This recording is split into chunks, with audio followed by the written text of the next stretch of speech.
bom dia para você, uma excelente segunda-feira. Quero você com a sua lição na mão e hoje nós vamos falar sobre indo a Betânia. Quem vai ler João, capítulo 11 pela primeira vez, talvez vai tentar entender, caramba, quem é Lázaro? Quem é Maria? Quem é Marta? Por que essa pessoa ela é tão especial a ponto de Jesus voltar onde ele estava para ressuscitar e tal, né? E aí nós conseguimos ver que João ele faz questão de destacar que Jesus ele amava muito a Lázaro. Ele era um amigo íntimo, uma pessoa muito próxima de Jesus. E Maria e Marta eram irmãs de Lázaro. Só que analisando o contexto da história, nós enxergamos ali que Jesus ele faz com que esse atraso aconteça propositalmente.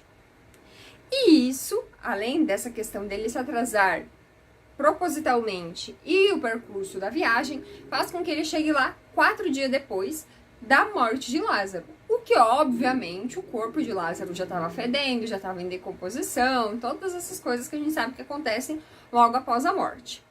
E aí, antes de Jesus chegar lá, quando ele é chamado, os discípulos ali começam a ficar um pouco preocupados. Falam, preocupados com Jesus, preocupados com eles mesmos, o que será que iria acontecer? Será que era uma boa ideia ir até Betânia? E aí nós vemos que Jesus, para acalmar os discípulos, ele diz, assegurando que se os discípulos andassem durante o dia não tropeçariam.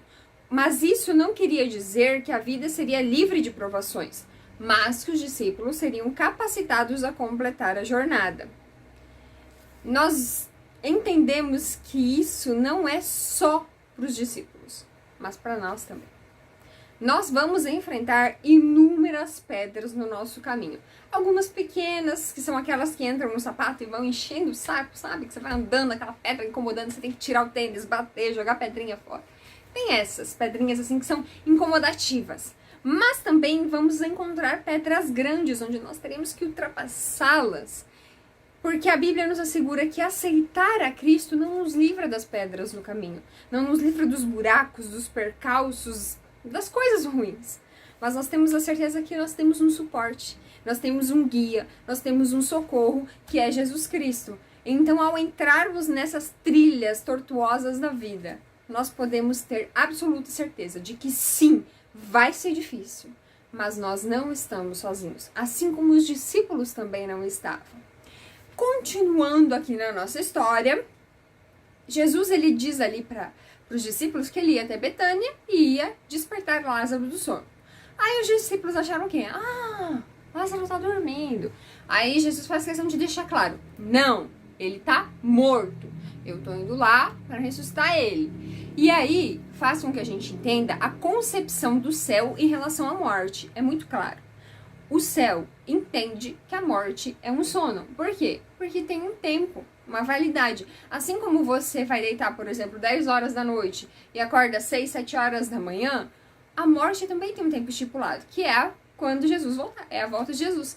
Então, nós entendemos que para o céu, a morte é um sono, porque em breve aqueles que morreram em Cristo ressuscitarão para viver da vida eterna. E ali Jesus queria deixar clara essa mensagem para os seus discípulos, de que a morte, apesar de ser algo extremamente doloroso, algo muito difícil de encarar, não é o fim.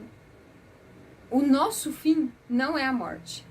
Por mais que às vezes a gente tenha que enfrentar essas perdas na nossa vida, nós temos a esperança, nós temos a absoluta certeza, porque Jesus nos prometeu que ele voltaria e ressuscitaria aqueles que morreram crendo em Jesus.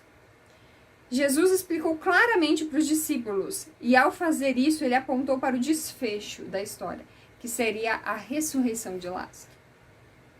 Eu não sei se você tem no seu coração o desejo de reencontrar com alguém, mas tenha uma certeza, assim como naquele dia Jesus disse, Lázaro, sai para fora. E Lázaro veio ao encontro de Jesus, muito em breve, ele virá nas nuvens dos céus, e ele chamará pelo nome dos seus, e nós finalmente encontraremos as pessoas a quem nós amamos. Por isso não perca a sua esperança, não perca a sua fé. A Bíblia nos deixa claro o poder de Deus, que nós tenhamos a convicção que os discípulos tinham, de continuar confiando e acreditando nesse Deus. Eu espero você aqui amanhã para mais um dia de estudos, mas claro, aproveita que você está aqui e compartilhe esse vídeo com a galera lá da sua classe.